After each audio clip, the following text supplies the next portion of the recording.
राकेश पाठक sir, हम आपसे शुरू कर लेते हैं। चूंकि देश में एक बिल्कुल नई तरीके की चीज सामने आ गई है। एक जहां भारतीय जनता पार्टी के लिए प्रधानमंत्री का जो चेहरा था वो सब कुछ था। एक समय ऐसा था जब भारतीय जनता पार्टी एक बहुत महत्वपूर्ण संगठन के आधार पर चला करती थी। फिर धीरे धीरे एक दौर ऐसा आया जब एक चेहरे पर सेंट्रिक हो गई बिल्कुल। पर अब उस चेहरे को लेकर के कई सारे सवाल उठने लगे हैं, और ये सवाल भारतीय जनता पार्टी के नेता उठा रहे हैं और उनका मात्र संगठन आरएसएस उठा रहा है। तो क्या माना जाए कि आरएसएस और भाजपा के बीच में जो जंग है उसकी एक शुरुआत हो चुकी है, एक खटपटाहट शुरू हो चुकी है, खटास शुरू हो चुकी है?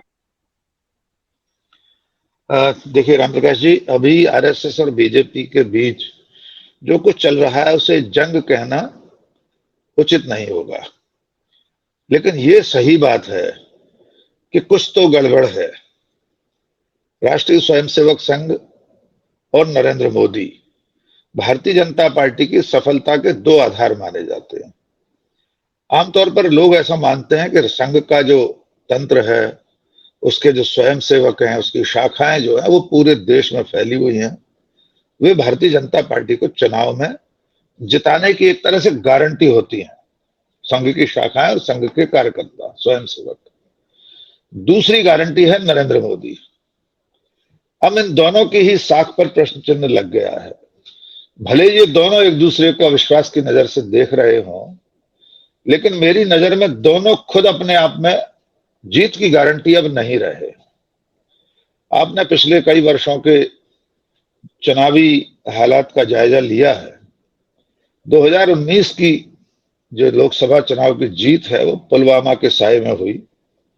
हम उसे अपवाद मान लें तो इसके अलावा 2014 में जो नरेंद्र मोदी की छवि थी वो लगातार धीरे धीरे एक एक पायदान करके नीचे उतर रही है। उनकी छवि में लगातार जो करिश्मा था वो टूट रहा है। 19 के लोकसभा चुनाव से पहले हालात कैसे थे पूरे देश में आप सब जानते हैं। कितना असंतोष था मोदी और भारतीय जनता पार्टी के प्रति। 2018 के विधानसभा चुनाव में हिंदी पट्टी में मध्य प्रदेश, छत्तीसगढ़, राजस्थान में भारतीय जनता पार्टी चुनाव हार गई थी। 19 की जीत किस तरह हुई हम सब जानते हैं। अब 19 के बाद का आकलन कर लीजिए। 2019 के बाद तोड़फोड़ करके बनाई गई सरकारों को छोड़ दें और गुजरात की जीत को छोड़ दें तो नरेंद्र मोदी दिल्ली में चुनाव हार गए, पंजाब में चुनाव हार गए, अभी कर्नाटक में हार गए, इससे पहले हिमाचल प्रदेश में हार गए। तो वो जो तिलिस्म था 2014 से पहले जो बनाया गया था, लार्जर देन लाइफ इमेज जिसे मैं हमेशा कहता हूं, एक भीमकाय उनकी छवि बनाई गई थी, महामानव की छवि बनाई गई थी, करिश्माई कोई व्यक्ति है। 2014 और 19 की जीत के बाद उन्हें ईश्वर का अवतार तक मान लिया गया। लेकिन अब वो स्थिति रही नहीं है और उसके पीछे असल वजह यह है कि जिन वादों और दावों के साथ नरेंद्र मोदी सत्ता में आए थे, जिनमें से कुछ आपने गिना दिए, डॉलर रुपए के मुकाबले कितना सस्ता हो जाएगा पेट्रोल, 30-40 रुपए प्रति लीटर मिलने लगेगा, चीन दुनिया के नक्शे से मिट जाएगा, पाकिस्तान को हम बिना डकार लिए खा जाएंगे, नगल जाएंगे, ऐसे आश्वासनों के साथ जो महामानव चुनाव में उतरा था, वो हर घटना में मनमोहन सिंह से ज्यादा मौन साबित हो रहा है। मनमोहन सिंह के ऊपर आरोप लगा दिया गया कि वे बोलते नहीं है। आपने कई चीजों का जिक्र किया, कोयला घोटाला और उस समय के तमाम जो सीएजी की रिपोर्ट पर बनाए गए मामले थे, ज्यादातर मामले तो अदालत में ठहरे नहीं है राम प्रकाश जी। ज्यादातर मामलों में तो बरी हो गए आरोपी। कहीं कोई ऐसा मामला नहीं हुआ आया सामने जिसमें मनमोहन सिंह दोषी पाए गए हों। उनके मंत्रिमंडल के सदस्य बरी हो चुके हैं।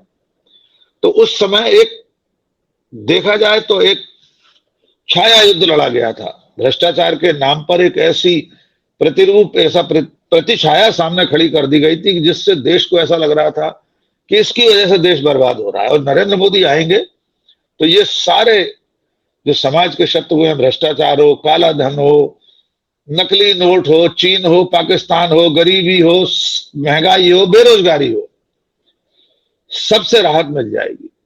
लेकिन जब नरेंद्र मोदी डिलीवरी देने में अपने वादों को निभाने में असफल रहे तो आम जनता के बीच अब उनके प्रति असंतोष इस सीमा तक बढ़ गया है जिसे राष्ट्रीय स्वयंसेवक संघ ने भी दर्ज किया है। उसने समाज की नब्ज पर कहीं ना कहीं हाथ रखा है और टटोलने के बाद इस नतीजे पर पहुंचा है संघ कि अब सिर्फ नरेंद्र मोदी के भरोसे चुनावी नैया पार नहीं लगाई जा सकती। कर्नाटक में नरेंद्र मोदी ने सब कुछ अपना दांव पर लगा दिया, झोंक दिया नरेंद्र मोदी ने खुद को, फिर भी पार्टी हार गई। मध्य प्रदेश, छत्तीसगढ़, राजस्थान में चुनाव होने वाले हैं। अब तक जो सर्वे सामने आ रहा है उससे लग रहा है कि मोदी का जादू भी चलने वाला नहीं है।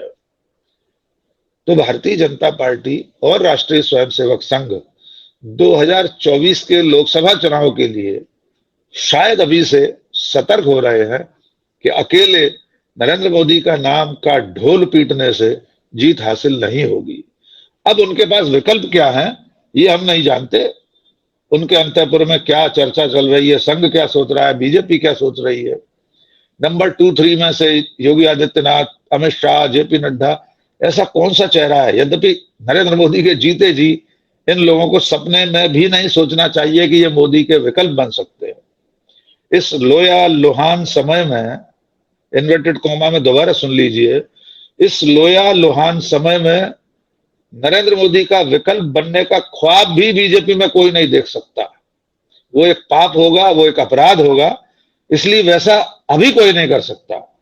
जब तक कि पार्टी में व्यापक स्तर पर कार्यकर्ता, नेता बहुत बड़ी संख्या में उठ खड़े न हो, कोई एक व्यक्ति मोदी के खिलाफ खड़ा हो जाए, इसकी संभावना पार्टी में तो नहीं देखता। जी राम प्रकाश जी, अगले चरण में बाकी सब आपके सवालों का जवाब दूंगा। डॉक्टर राकेश पाठक, सर जो रिपोर्ट आई ऑर्गेनाइजर में, वो पहले एक लाइन में तो ये सर जरूर बता दीजिएगा कि ऑर्गेनाइजर है क्या, किसका मुखपत्र है वो, क्योंकि जिसका है वो बड़े सफाई से इनकार कर देते हैं कि भाई मेरा कोई लेना देना देखिए है नहीं इन सब चीजों से। तो वो लोग बहुत साफ सुथरी चीजों में कह देते हैं कि मेरा नहीं है। एक सवाल सर हमेशा से रहता है, हम लोग पहले जी मैं थोड़ा सा इंटरप्ट कर रहा हूँ। ऑर्गेनाइजर के संपादक लाल कृष्ण आडवाणी भी रहे जी, लेकिन इस सबके बावजूद भी संघ जो है वो कई बार इस तरीके की चीजें जब होती हैं तो स्टाफ स्पष्ट तौर पे कह देता है भाई ये हमारा नहीं है। ये सारी चीजें होती रहती हैं।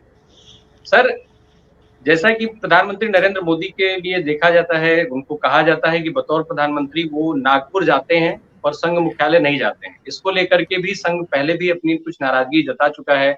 एक बार हम लोगों ने यहाँ भी तक भी सुना था कि प्रतिनिधि वहां भेजे गए थे संघ की तरफ से, उन्होंने बातचीत की, तब उन्होंने ये कह दिया था कि भाई जो संघ के मुखिया हैं वो उम्र में हमसे छोटे हैं इसलिए हम वहां जाते नहीं। संघ से ये नाराजगी और अब ये रिपोर्ट जो आई है, एक तरफ नरेंद्र मोदी के चेहरे की जो वैल्यू है वो खत्म हो रही है, दूसरी तरफ जो सबसे अहम मुद्दा है जिसके दम पर भारतीय जनता पार्टी का जन्म हुआ, पली बढ़ी और आज यहां तक पहुंची है, हिंदुत्व का मुद्दा, उस मुद्दे की धार भी खत्म हो गई। फिर बाकी मुद्दों पर भाजपा बात करती नहीं, तो अब बात करने के लिए बचा क्या है भाजपा के पास? किन मुद्दों को लेकर के वो चुनाव में जाएंगे? देखिए रामप्रकाश, दो बातें हैं। संघ और बीजेपी के रिश्तों को मैं संघ और बीजेपी के रिश्ते की बजाय संघ और मोदी के रिश्तों पर बात करना चाहता हूं। मेरा एक बहुत लंबा चौड़ा विश्लेषण था, बहुत देश भर में तमाम वेबसाइट्स पर छपा था। उसमें मैंने बिंदुवार सारी चीजें पड़ताल के साथ बताई थी कि व्यक्तिगत रूप से संघ और नरेंद्र मोदी के, मोहन भागवत और नरेंद्र मोदी के रिश्ते अच्छे नहीं हैं। कई प्रमाण मैंने दिए थे कि आरएसएस ओआरजी को नरेंद्र मोदी ट्विटर पर फॉलो नहीं करते। वे तैमूर के नाना को फॉलो करते हैं लेकिन आरएसएस ओआरजी को फॉलो नहीं करते। 2024 में सरकार बनने के बाद से अब तक व्यक्तिगत रूप से डॉक्टर मोहन भागवत से नरेंद्र मोदी की सिर्फ एक मुलाकात हुई है। 24 के परिणाम के बाद मध्य प्रदेश भवन दिल्ली में एक बैठक हुई थी जिसमें नरेंद्र मोदी और मोहन भागवत एक साथ मौजूद थे। उसके बाद नरेंद्र मोदी जितनी बार नागपुर गए वे कभी संघ मुख्यालय नहीं गए। अयोध्या में राम जन्मभूमि के पूजन के समय संघ की ओर से प्रयास किया गया था कि कार्यक्रम के पहले या बाद में परम पूज्य सरसंघ चालक के साथ प्रधानमंत्री की कोई बैठक वीवीआईपी सर्किट हाउस में या ग्रीन रूम में, जो ऐसे वीवीआईपी कार्यक्रमों में बनता है, वहां कहीं हो जाए। वो मुलाकात भी नहीं हुई। संघ और बीजेपी के बीच में अटल बिहारी वाजपेयी के समय, जब अटल बिहारी वाजपेयी 3 बार प्रधानमंत्री रहे, तब एक कड़ी बनाई गई थी कि संघ की अपेक्षाओं को प्रधानमंत्री तक पहुंचाने के लिए सीधे संघ का नंबर 2 व्यक्ति सह कार्यवाह प्रधानमंत्री को अवगत कराएगा कि संघ की ये मंशा है, संघ की ये आकांक्षा या अपेक्षा है। सीधे नंबर 2, आरएसएस का नंबर 2 व्यक्ति प्रधानमंत्री को बताएगा। नरेंद्र मोदी ने प्रधानमंत्री के बनने के बाद से ये पुल भी खत्म कर दिया है।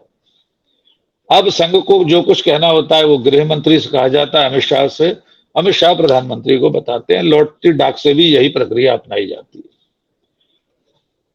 तो राष्ट्रीय स्वयंसेवक संघ डॉक्टर मोहन भागवत और नरेंद्र मोदी के बीच कोई बहुत अच्छे संबंध नहीं बचे हैं, लेकिन संघ की व्यवस्था यह है कि संघ के अपने जो एजेंडे हैं, जिसका आपने जिक्र किया हिंदुत्व का, उसको लेकर नरेंद्र मोदी पर्याप्त काम करते हैं। नरेंद्र मोदी कपड़ों के आधार पर पहचानने का भेदभाव कर लेते हैं नागरिकों में, शमशान कब्रिस्तान की बात कर लेते हैं, हनुमान जी और बजरंगबली की तुलना कर लेते हैं। तो संघ के अपने जो एजेंडे हैं उनमें कई कई चीजों में वे फिट बैठते हैं, तब तक संघ को कोई ऐतराज नहीं है। और व्यवस्था संघ की यह है कि जिस दूसरे व्यक्ति पर संघ हाथ रखने का विचार भी कर रहा है, उदाहरण के लिए योगी आदित्यनाथ, तो संघ जानता है कि योगी आदित्यनाथ की स्वीकार्यता पूरे देश में वैसी नहीं हो सकती जैसी नरेंद्र मोदी की बनाई गई थी, क्योंकि कॉरपोरेट जगत मोदी के बरक्स योगी पर हाथ रखने को तैयार नहीं होगा। आपके अंतिम प्रश्न में यह था कि हिंदुत्व के अलावा और क्या। मैंने कर्नाटक चुनाव के परिणाम के दिन आपके चैनल पर भी और 6-7 चैनलों पर था, मैंने एक बात दोहराई थी और मैं फिर दोहराता हूं। भारतीय जनता पार्टी, नरेंद्र मोदी कर्नाटक की हार के बावजूद कोई सबक सीखेंगे नहीं। वे अपनी कट्टरपंथी हिंदुत्व की राह पर ही चलते रहेंगे। इसके उलट उस रास्ते को और ज्यादा कठोर और कट्टरपंथी बनाएंगे। इसका उदाहरण मैं प्रमाण के साथ आपको बताना चाहता हूं। मध्य प्रदेश में विधानसभा चुनाव सामने है, नवंबर में चुनाव होना है। मध्य प्रदेश में कहीं किसी स्कूल के नाम पर, लव जिहाद के नाम पर, स्कूल में अगर बच्चियों के स्कार्फ लगा हुआ है उसके नाम पर केस रजिस्टर हो रहे हैं, मुकदमे हो रहे हैं। छोटे से छोटे मुद्दे पर मुख्यमंत्री और गृह मंत्री सीधे हिंदुत्ववादी लाइन पर बयान दे रहे हैं। इसका आशय यह है कि कर्नाटक की हार के बावजूद उन्होंने ये सबक नहीं सीखा कि हिंदुत्व के राग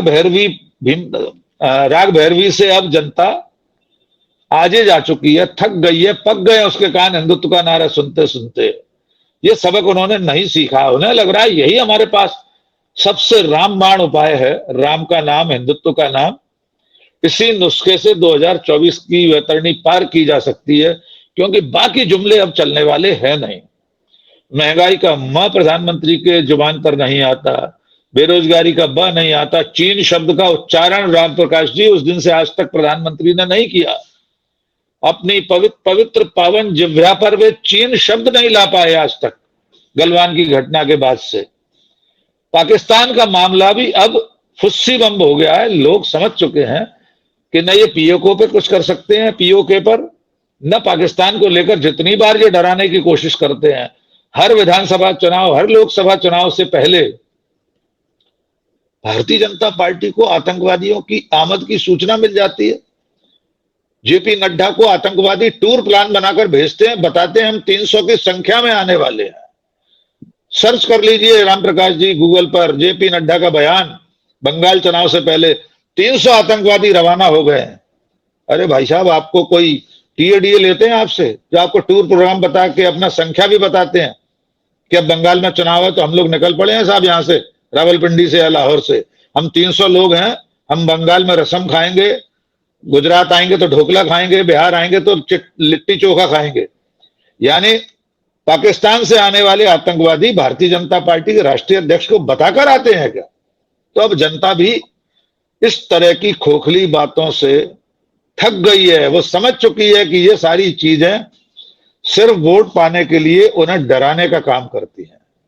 तो मुझे नहीं लगता कि उनके पास और कोई मुद्दा है इसलिए बार बार अपने आजमाए हुए नुस्खे पर ही वे लौटेंगे। 2024 तक नरेंद्र मोदी, भारतीय जनता पार्टी और राष्ट्रीय स्वयंसेवक संघ भयानक स्तर तक जाकर हिंदुत्व का कार्ड खेलेंगे। क्या क्या वे कर सकते हैं इसे कहना अभी ठीक नहीं है। समझते आप सब लोग भी हैं जो इस पैनल में बैठे हैं, सारा देश समझ रहा है कि 2024 से पहले ये देश को किस दिशा में ले जाएंगे, और वो दिशा होगी हिंदुत्व के कट्टरपंथी उफान की। उसमें कितना भाईचारा बह जाएगा, लेकिन उस बहाव में वे वोट बटोर कर लाएंगे, ऐसी उनकी कोशिश है। मैं इस पर मुतमईन हूं कि वे और किसी मुद्दे को लेकर 2024 के चुनाव में नहीं उतरेंगे। राकेश पाठक सर, जो क्षेत्रीय दलों की बात है, जब 2019 का चुनाव भाजपा जीती थी और जिस तरीके की सीटें उसने हासिल की थी, उसके बाद से उसने धीरे धीरे एनडीए के जो बाकी घटक थे उनसे दूरी बनाना शुरू कर दिया था। पर अब इस बदली परिस्थितियों में एक बार फिर से वो इनके करीब जाने की कोशिश कर रही है। आज भी अभी जो बैठकें हुई हैं उसमें भी इन दलों से फिर से जो है संपर्क साधने की बात हुई है। इसके पहले खुद प्रधानमंत्री भी कह चुके हैं कि जो दूसरे क्षेत्रीय दल हैं उनसे संबंध बनाया जाए, उनसे प्रगाढ़ता रखी जाए। ऐसे में भाजपा ने अब जो इनके पुराने साथी थे, चाहे वो टीडीपी हो, जेडीएस हो या जो अकाली दल हैं, इनसे एक साथ बढ़ाना शुरू कर दिया है। तो क्या ये जो नया साथ है, अगर ये साथ हो जाते हैं तो एक तरफ जहां विपक्षी एकता की बात हो रही है, उसी दूसरी तरफ एनडीए के घटक मजबूत होते हैं। इन दोनों के बीच का जो चुनाव होगा उसमें फिर क्या निकलेगा, उसको किस तरीके से देखा जाए? पहले तो क्षेत्रीय दल जो नरेंद्र मोदी और बीजेपी से दूर जा चुके हैं इन सालों में, उनके साथ सत्ता में भागीदार थे, लेकिन धीरे धीरे सब छिटकते गए। शिवसेना है, अकाली दल है, टीडीपी है, जेडीएस है, इनका वापस उनके साथ फिर से तालमेल बिठा पाना बहुत आसान नहीं होगा। एक तो सारे क्षेत्रीय दल ये समझते हैं कि भारतीय जनता पार्टी अपने तौर तरीकों से उनके अपने राज्यों में उनके संगठन को खा जाने की कोशिश करती है। बीजेपी के साथ मिलकर उनका अस्तित्व संकट में पड़ जाता है कि न जाने कब बीजेपी उनकी पार्टी के सहयोगी पार्टी के लोगों को अपनी पार्टी में शामिल कर ले, संगठन पर कब्जा कर ले। तो अविश्वास उनके बीच में काफी बढ़ चुका है। इसलिए पहले तो ये कठिन काम है कि फिर से वे लोग लौटें। यद्यपि राजनीति में कुछ भी असंभव नहीं होता, कोई अस्पृश्य नहीं होता, कोई अछूत नहीं होता। बीजेपी और मोदी की मजबूरी है, उन्हें अब यह समझ में आने लगा है कि अगर हिंदी भारत, ये गोबर पट्टी उनसे असंतुष्ट हो रही है, वहां से अगर उनका जनाधार घट रहा है, तो उसकी खाना पूर्ति करने के लिए उन्हें उन क्षेत्रीय दलों के पास जाना पड़ेगा जिनको वे अपने से दूर कर चुके हैं। कहीं तो उसकी भरपाई करना पड़ेगी। मध्य प्रदेश, छत्तीसगढ़, राजस्थान, उत्तर प्रदेश, अगर आपका सर्वे उत्तर प्रदेश को लेकर ये कह रहा है, तो एमपी, छत्तीसगढ़, राजस्थान में तो तय है कि कांग्रेस 1 से 2 सीट तो ले ही आएगी ना। कितने बुरे से बुरे हालात में मध्य प्रदेश में 1 सीट थी, हो सकता है 2 हो जाए। 2 होना 100% की बढ़ोतरी है उसके लिए, कांग्रेस के लिए। तो जिन राज्यों में कांग्रेस और बीजेपी सिर्फ 2 ही पार्टियां हैं, दोनों के बीच सीधा मुकाबला है, उन्हें छोड़कर अब बीजेपी वहां अपनी जगह ढूंढ रही है जहां उसके सहयोगी दल पहले से थे, बीच में दूर हो गए, उनसे फिर से रिश्तेदारी करने की कोशिश है। अब ये कितनी कामयाब होगी 2024 के चुनाव से पहले पता लगेगा, कितने लोग उनके साथ आते हैं। एक बात और होगी रामप्रकाश जी, कुछ गठबंधन चुनाव पूर्व होंगे, कुछ ढीले ढाले गठबंधन बिना हुए आपसी समझदारी के साथ होंगे, लेकिन उनका वास्तविक स्वरूप चुनाव परिणाम के बाद सामने आएगा। हो सकता है जो आंकड़ा अभिषेक बता रहे हैं, वैसे किसी आंकड़े पर अगर भारतीय जनता पार्टी पहुंचती है, तो स्वाभाविक है बहुत सारे दल, बहुत सारे नेता उस वक्त ऐसे होंगे जो नरेंद्र मोदी नाम की महाछत्री के नीचे आना स्वीकार नहीं करेंगे। उसकी बजाय मल्लिकार्जुन खड़गे और राहुल गांधी नाम की एक छोटी सी ज्यादा लचीली छतरी के नीचे आकर सरकार में, सत्ता में शामिल होना चाहें, ऐसी संभावना बन सकती है। यूपीए 1 और 2 में आप याद कर लीजिए कितनी सीटें थी कांग्रेस की, कितने और सहयोगी दल साथ आए, और यूपीए ने 10 साल राज किया इस देश पर। तो इसके लिए अभी थोड़ा इंतजार करना होगा।